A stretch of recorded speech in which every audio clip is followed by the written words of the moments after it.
Telugu film industry employees federation వేతనాల పెంపు విషయంగా 15 రోజుల నుంచి మా నిరసన తెలియజేస్తున్నాం. ఆ నిరసన మీ అందరికి కూడా తెలుసు, మా వేతనాలు 30% పెంచాలనేది. దానికి వివిధ రకాలుగా ఛాంబర్లో చాలా రోజుల నుంచి చర్చల పేరుతో పిలుస్తున్నారు, ఆచరణ సాధ్యంగానే కండిషన్లు పెడుతున్నారు. దాని మీద సరే మేము కండిషన్లు ఒప్పుకోవాలంటే మాకు ఎంత పర్సెంటేజ్ పెంచుతారని చెప్పేసి మేము క్లారిటీగా ఉన్నా కానీ వారు ఆ క్లారిటీగా చెప్పకుండా మళ్ళీ దాటవేత కార్యక్రమం చేస్తున్న విషయం మీ అందరికీ కూడా తెలుసు.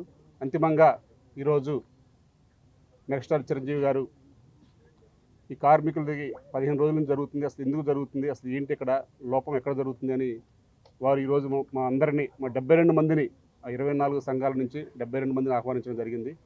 వారు ఈ 2 గంటల సేపు కూడా అసలు మీ కష్టాలు ఏంటి అని ప్రతి ఒక్క యూనియన్ నుంచి, ప్రతి ఒక్క యూనియన్ సభ్యుల నుంచి వారి యొక్క వివరణ అంతా పూర్తిగా తెలుసుకున్న తర్వాత వారు ఒకటే చెప్పడం జరిగింది. ఏది ఏమైనా అటు నిర్మాత బాగుండాలి, కార్మికులు బాగుండాలి.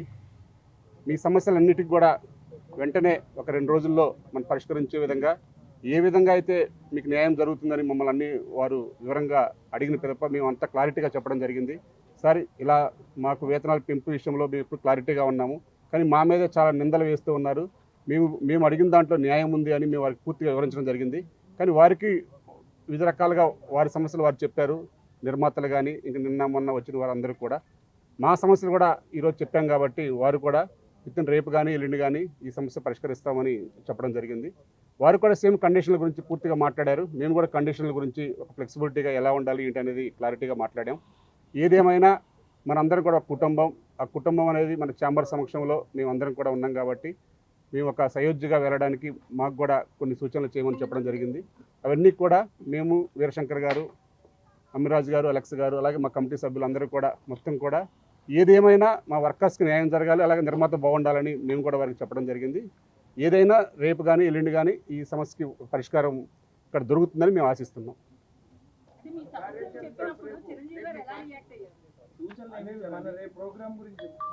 యాక్చువల్లీ మా సమస్య ఏదైతే ఉందో కండిషన్లు, వాళ్ళు ఏదైతే 2 కండిషన్లు ఒప్పుకోవట్లేదు అని వారు అన్నారో ఆ 2 కండిషన్ల గురించి వాళ్ళు క్లారిటీగా మాకు జరుగుతున్న అన్యాయం ఏంటి, ఆ కండిషన్లు ఒప్పుకుంటే మాకు జరిగే అన్యాయం ఏంటని వారికి పూర్తిగా వివరించడం జరిగింది. సరే, సండేల గురించి మేము ఆలోచిస్తామని కూడా చెప్పాము. సండే వాళ్ళు ఏదైతే అడిగారో 3 సండేలు మాకు కావాలి అని, ఆ 3 సండేల్లో మేము కొన్ని వెసులుబాటు ఇవ్వడం జరిగింది. అది కూడా మేము రేపు అంతిమంగా రేపు ఒక మీటింగ్ పెట్టుకున్నామండి. మేము వర్కర్స్ అందరం కూడా ఒక బహిరంగ సమావేశం లాగా పెట్టుకున్నాం. 24 యూనియన్ల సర్వసభ్య సమావేశం లాగా అందరం కూడా ఒక దగ్గర కలిసి ఈ కండిషన్ల గురించి వారందరూ కూడా మా సభ్యులందరికీ ఎక్స్ప్లెయిన్ చేస్తామని చెప్పాము. కంపల్సరీ పెట్టుకోండి, పెట్టాలి కూడా, అందరికి కూడా తెలియాలని కూడా వారు చెప్పారు. కాబట్టి ఏదైతే వాళ్ళు సండేలు అన్నారో సండేలకు మేము ఫ్లెక్సిబిలిటీ ఇస్తామని చెప్పాము. ఆ ఫ్లెక్సిబిలిటీ కూడా రేపు సభ్యులతో మాట్లాడి వచ్చిన తర్వాత చెప్తామని చెప్పాము. అలాగే 9 to 9 కాల్ షీట్ గురించి పూర్తిగా మాకు దానివల్ల ఎలా లాస్ అవుతుంది, ఎలా కొన్ని యూనియన్లకు బెనిఫిట్ అవుతుంది, అసలు బెనిఫిట్ కాని యూనియన్లు ఏంటి అనేది కూడా క్లారిటీగా మేము అంతిమంగా ఒకటే చెప్పాము. మాకు దానివల్ల ఎంత లాస్ అవుతాము, దానివల్ల ఏంటి, ఆ లాస్కు సంబంధించిన బెనిఫిట్ ఏంటి అన్నీ కూడా క్లారిటీగా వారికి వివరించడం జరిగింది. ఏదేమైనా మా కష్టాన్నంతా కూడా ఈరోజు చాలా కూలంకుషంగా 2 గంటల సేపు ప్రతి ఒక్క యూనియన్లో జరుగుతున్న సమస్యలు ఏంటి, మా మీద పడ్డ నిందలు ఏంటి, మమ్మల్ని ఏ విధంగా కార్డుల విషయంలో కానీ ఇంకా వివిధ రకాల అంశాల్లో ఈ మధ్యకాలంలో వచ్చిన ప్రతి ఒక్క అంశాన్ని కూడా వారు లేవనెత్తారు. ప్రతి దానికి కూడా మేము కూలంకుషంగా వారికి వివరించడం జరిగింది. అంతిమంగా రేపు పబ్లిక్ అందరికి చెప్పిన తర్వాత మరలా ఒక 5గురిని రమ్మని చెప్పారు. మా సైడ్ నుంచి ఒక 5గురు, వాళ్ళ సైడ్ నుంచి ఒక 5గురు వస్తాం, మేము పిలుస్తాను.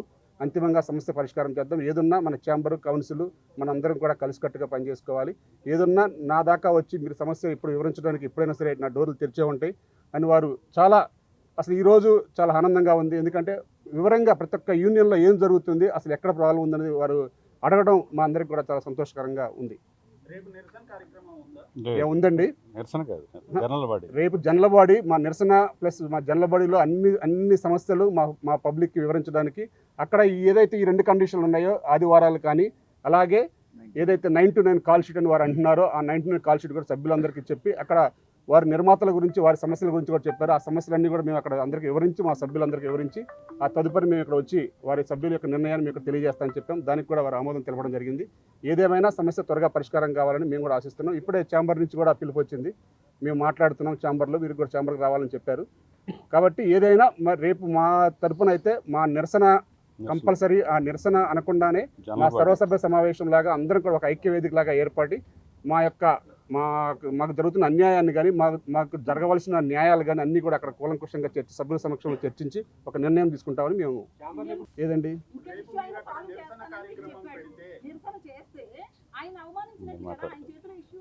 కాదండి, మేము వారికి వివరించడం జరిగింది. మేము సర్వసభ్య సమావేశంలో ఏర్పరిచి మా నిరసన ఏదైతే 15 రోజుల నుంచి చేస్తున్నామో దానికి ఒక కన్క్లూజన్గా సభ్యులకు కూడా వివరించాలి అని మేము ఆల్రెడీ పెట్టుకోవడం జరిగిందని చెప్పాము. దాన్ని సభ్యులకు వివరించాలి, అది మంచి పనే. మీరు చేస్తుంది కూడా మంచి పని, కాబట్టి అది చేయండి తప్పనిసరిగా. సభ్యులందరూ వివరించండి. వివరణ ఆ 2 పాయింట్ల మీద మాకు సభ్యుల్లో ఉన్న క్లారిటీ కోసం అని చెప్పి రేపు పెట్టుకోవడం జరుగుతుంది. ఆ క్లారిటీ వచ్చిన తర్వాత తదుపరి రేపు ఈవినింగ్ కానీ ఎల్లుండి కానీ మళ్ళీ ఇక్కడికి పిలుస్తా అని చెప్పారు. నిర్మాతల్ని, ఛాంబర్ని, భరతభూషణ్ గారిని, ఛాంబర్ పెద్దలను అందరినీ పిలుస్తా అని చెప్పారు. నిరసన కాదు, మేము క్లారిటీ చెప్పామండి. మేము నిరసన తెలియజేద్దాం అనుకున్నమాట వాస్తవం. కానీ ఇప్పుడు చర్చలకు పిలిచారు కాబట్టి చర్చలు ఫలిస్తాయని ఆశిస్తున్నాం. కాబట్టి రేపు ఏదైతే 2 కండిషన్ల దగ్గర ఆగింది కాబట్టి ఆ 2 కండిషన్లకి మా యొక్క సభ్యులందరికీ 24 కార్మిక యూనియన్ సంఘాల యొక్క సభ్యులందరికీ కూడా వివరించి ఆ 2 కండిషన్లు ఒప్పుకోవాలా వద్దా, ఒప్పుకుంటే ఎలా ఒప్పుకోవాలి, ఒప్పుకోకపోతే ఒప్పుకోకూడదా అనే క్లారిటీ తీసుకోవడానికి రేపు మేము సర్వసభ్య సమావేశం ఏర్పాటు చేయడం జరిగింది. ఉందండి రేపు. అలాగే ఆ ప్రభుత్వం చేపడుతున్న కార్యక్రమాలు, అట్లాగే మా యొక్క బాధలు కూడా ప్రభుత్వం దృష్టికి తీసుకెళ్ళడానికి రేపు సీఎం గారికి కూడా మేము పాలాభిషేకం చేసి మా యొక్క బాధలు కూడా వారి దృష్టికి తీసుకెళ్ళడానికి మా ప్రయత్నం రేపు చేస్తున్నాం.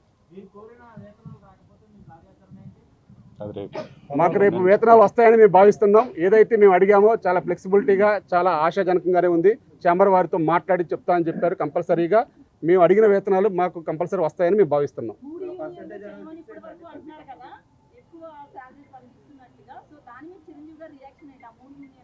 ఆ 3 యూనియన్లో కూడా అంతర్భాగమే. కంపల్సరీ వారికి కూడా న్యాయం చేయాలని చెప్పి చిరంజీవి గారు చెప్పడం జరిగింది.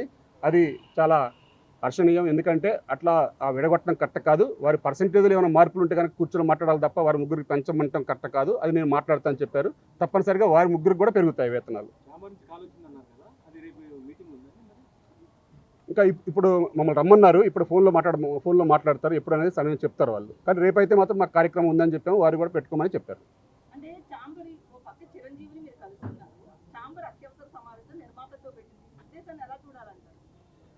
అంతిమంగా ఒకటే అండి, చిరంజీవి గారు పెట్టినా, బాలకృష్ణ గారు పెట్టినా ఏదన్నా కార్మికుల సంక్షేమం, నిర్మాతల సంక్షేమం కోసమే ఆలోచన చేస్తారు. ఎందుకంటే ఇప్పుడు మెగాస్టార్ చిరంజీవి గారు మా 72 మంది కార్మికులను కూడా కార్మిక నాయకులందరినీ పిలిచి మాట్లాడారంటేనే ఇంకా ఆ సమస్య పరిష్కారం దొరుకుతుందని మేము భావిస్తున్నాం. అలాగే వారు కూడా ఒకటే చెప్పారు, ఏదన్నా ఛాంబరు, నిర్మాతలు అందరూ కూడా ప్లస్ వర్కర్స్ అందరూ కూడా కలిసి రేపు చేసుకోవాల్సిన వాళ్ళం కాబట్టి ఈ సమస్య వాళ్ళని కూడా పిలుస్తాను. ఏదైనా ఒక పెద్ద మనిషిగా మీ ఇద్దరి మధ్యలో ఒక సయోధ్య కుదర్చడానికి నేను ప్లాన్ చేస్తాను తప్ప సమస్యని ఇంకా ఎక్కువ జటిలం చేయడం బాగోదు. కాబట్టి వారి సైడు సమస్యలు ఉన్నాయి, మీ సైడు సమస్యలు ఉన్నాయి. కాబట్టి ఆ సమస్య పరిష్కారానికి నేను మార్గం చూపుతాను. ఆ మార్గం మధ్యలో నా అవసరం ఎంత ఉంటే అంతవరకు నేను సాధ్యమైనంత వరకు మీ ఇద్దరికీ న్యాయం చేసే విధంగా ప్రయత్నం చేస్తాను వారు చెప్పడం జరిగింది. ఇంకా చెప్పలేమండి, ఇప్పుడే చెప్పలేము. ఏదన్నా క్లారిటీ రావాలి కాబట్టి రేపు ఎల్లుండిలో మళ్ళీ మా యొక్క కార్యక్రమం చెప్తాం. కాబట్టి తప్పనిసరిగా సమస్య పరిష్కారం ఆ రెండు పాయింట్ కండిషన్ల మీద ప్లస్ వారు మాకు ఏదైతే మా వేతనం పెంచాలని మేము భావిస్తున్నామో ఆ పర్సంటేజ్ విధానం అనేది మాకు నచ్చితే మేము వెంటనే గురువారం నుంచి షూటింగ్ చేసుకోవచ్చు. మాకు ఆమోదయోగ్యంగా ఉంటాయని మేము భావిస్తున్నాం. అది ఆమోదయోగ్యంగా ఉంటే తప్పనిసరిగా మేము అంగీకరిస్తామని చెప్పాము. వారు ఫ్లెక్సిబిలిటీగా విన్నారు. ఏదైనా రేపు ఈవినింగ్ కానీ ఎల్లుండి మార్నింగ్ కానీ, ఎందుకంటే మళ్ళీ వారు 21 నుంచి ఉండరు కాబట్టి 21 లోపే సమస్య పరిష్కరిద్దామని చెప్పారు. కాబట్టి మేము అందుబాటులో ఉండమన్నారు. ఏదన్నా రేపటి నుంచి మా సైడ్ నుంచి ఒక 5గురిని రేపటి నుంచి అందరినీ పిలవలేం కాబట్టి ఈరోజు అందరి యొక్క సమస్యలు విన్నారు. ఆ 2 కండిషన్లు ఎందుకు ఒప్పుకోవట్లేదు, దానివల్ల మీకు జరుగుతున్న అన్యాయం ఏంటి అనేది వారు చాలా వివరంగా అన్ని యూనియన్ల యొక్క వివరణ తీసుకున్నారు. కాబట్టి ఆ వివరణ రేపు మా సభ్యులు కూడా తెలియజేసిన తర్వాత మీకు తెలియజేస్తామని చెప్పాం. కాబట్టి రేపు మేము అందరం కూడా సభ్యుల సమక్షంలో ఆ నిర్ణయం తీసుకుంటాం. సమస్య జటిలం అవుతున్నప్పుడు అలాంటి ఒక పెద్ద మనిషిగా ఆయన వచ్చి ఇటు కార్మికుల కష్టాలు, అటు నిర్మాతల కష్ట నష్టాలు తెలిసిన వ్యక్తిగా ఇరువైపులా ఇద్దరికీ ఆమోదయోగ్యంగా ఉండేలాగా ఆయన ఆలోచిస్తున్నారు. మమ్మల్ని కూడా ఒక మెట్టు మీరు దిగాలి, ఒక మెట్టు వాళ్ళు దిగాలి అన్నట్టుగానే ఆయన మాట్లాడుతున్నారు ఈ సమస్య పరిష్కారం అవడానికి. సో ఈరోజు అందరి యూనియన్ల సమస్యలు ఆయన విన్నారు. కొన్ని అంతకిత విన్న కొన్ని వాటికి వివరణ ఆయన తెలుసుకున్నారు. అలాగే ప్రొడ్యూసర్ల కష్టాలు కూడా చెప్పారు. వాళ్ళు 9 to 9 వాళ్ళ సండేస్ ఎందుకు అడుగుతున్నారో కూడా చెప్పారు. అసలు ఈ సమస్య పరిష్కారం అవ్వట్లేదని ఫెడరేషన్ నిరసన కార్యక్రమంగా అనుకున్నది మీకు వివరణ ఇస్తున్నాను నేను. అది రేపు జనరల్ బాడీ సమావేశం కాబోతోంది. నిర్మాతలు ఏదైతే రిక్వెస్ట్ చేశారో ఈ 2 ఇస్తే మాకు బెనిఫిట్ అవుతుంది అని అన్నదో అది మెంబర్స్ అందరూ చెప్పి వాళ్ళ ఆమోదయోగ్యం అయితే డెఫినెట్గా రేపు ఓకే మీ కండిషన్ లేకపోతే ఇలాగ 3 సండేలు అడిగారు కదా ఇంకొక సండే ఇస్తాము అన్నట్టుగా మాట్లాడడం వైఏ మీడియాగా ఇద్దరికీ ఆమోదయోగ్యంగా ఉంటుంది. ఫైనల్గా చర్చల ద్వారానే ఈ సమస్య పరిష్కారం అవుతుంది. ఫైనల్గా ఇండస్ట్రీ అంతా అవుతే మీరు కూడా ఇండస్ట్రీలో భాగమే, సినిమా జర్నలిస్టులు ఎప్పుడు కూడా కుటుంబంలోనే చూస్తూ ఉన్నారు. సో ఇక్కడ ఏమీ కూడా ఎవరికి వాళ్ళు మీడియాతో మాట్లాడి ఒకళ్ళొకళ్ళు రెచ్చగొట్టడం కాకుండా అటు ప్రొడ్యూసర్లు కూడా టెక్నీషియన్లు అవమానించే రీతిలో మాట్లాడడం కానీ, అలాగే టెక్నీషియన్స్ మాకు ఫుడ్ పెట్టేది ప్రొడ్యూసర్ అనే కన్సర్న్తో ఉన్నారు కాబట్టి వాళ్ళలో కొంతమంది పరుషబద్ధ జాలాలు వాడకుండా ఈ సమస్య పరిష్కారం అందరూ మళ్ళీ తిరిగి సినిమా కుటుంబంలాగా అందరూ కలిసిమెలిసి ఉండాలని ఆయన ఆకాంక్షించారు. మేము కూడా డైరెక్టర్ అసోసియేషన్ తరఫున నన్ను ఇక్కడ కోఆర్డినేషన్ కమిటీలో నన్ను పెట్టినందుకు మేము కూడా అదే కోరుకుంటున్నాం. రేపు నా రాగానే అడిగారు నిరసన ఉందంట కదా, నిరసన అనే ప్రాజెక్టము ఈ సమస్య పరిష్కారం కావట్లేదన్నప్పుడు జరిగింది. ఇప్పుడు అది సర్వసభ్య సమావేశం అయింది. ప్రొడ్యూసర్ల యొక్క రిక్వెస్ట్ని కూడా రేపు సభ్యులందరికీ తెలియజేసి వాళ్ళకి మన సపోర్ట్ కావాలంటున్నారు, మీరు ఎంతవరకు చేయగలరు, ఇందులో వైఏ మీడియాగా మనం ఏం చేయగలము, అలాగే వాళ్ళు వైఏ మీడియాగా మనకి ఏం చేయగలరు అనేది డెఫినెట్గా ప్రతిసారి ఇంతకన్నా ఎక్కువ రోజులు 40 రోజులు 30 రోజులు కూడా షూటింగ్ లాగిన సందర్భాలు ఉన్నాయి. మద్రాసులో కూడా చాలా సందర్భాలు ఇలా జరిగినాయి. ఇదేం కొత్త కాదు. కాకపోతే ఈసారి మా ఇప్పుడున్న పరిస్థితి ట్రేడ్ ప్రకారంగా మా కష్టాలను అర్థం చేసుకోవడానికి ప్రొడ్యూసర్లు రిక్వెస్ట్ చేస్తున్నారు, అలాగే చిన్న నిర్మాతల రిక్వెస్ట్ ఉంది. ఇవన్నిటిని ఆలోచించిన అలాగే టెక్నీషియన్ల కష్టాలు ఉన్నాయి. ఇందులో ఒక 5-6 యూనియన్లు ఈ 12 గంటలే కాకుండా ముందు ఒక 2 గంటల తర్వాత 2 గంటలు కూడా కష్టపడేవాళ్ళు ఉన్నారు. సో కేటగిరికల్గా ఇలాగ మొత్తం 24 క్రాఫ్ట్స్ యొక్క సమస్య కాదండి ఇప్పుడు ఈరోజు మాట్లాడుతుంది. అందులో 13 యూనియన్సే డైలీ వేజెస్ ఉన్నారు. ఆ 13 యూనియన్లో కూడా ఒక 5-6 యూనియన్లు ముందుగా లేచి వాళ్ళు ఓనర్ దగ్గరికి వెళ్ళి అక్కడ ఎక్విప్మెంట్ ఎక్కించుకుని మళ్ళీ స్పాట్కి వచ్చి వాళ్ళు ప్యాక్ తీసి ఇలాంటి చాలా ఈ 12 అవర్సే కాకుండా 2 అవర్స్ అంటే ఇంచుమించు 16 గంటలు పనిచేస్తూ ఉన్న వాళ్ళని కొంచెం అది ఒక 5-6 యూనియన్లు ఉంటాయి, వాటిని కొంచెం స్పెషల్ మెన్షన్ చేయండి అని చెప్పడం జరిగింది.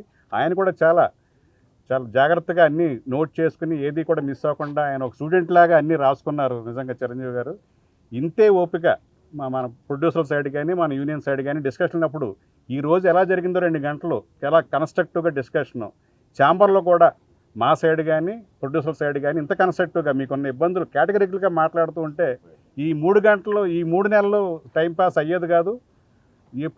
ఇప్పుడు కూడా కన్స్ట్రక్టివ్గా డిస్కషన్ జరగలేదు కాబట్టి ఇలాంటి ప్రాబ్లం ఈ 15 రోజులుగా షూటింగ్లు కొంత ఆగటం జరిగింది. కానీ లేకపోతే ఇటు సైడ్ కూడా వర్కర్స్ సఫర్ అవ్వకూడదు, అలాగే కోట్లకు పెట్టుబడి పెట్టి ప్రొడ్యూసర్లు కూడా సఫర్ అవ్వకూడదు.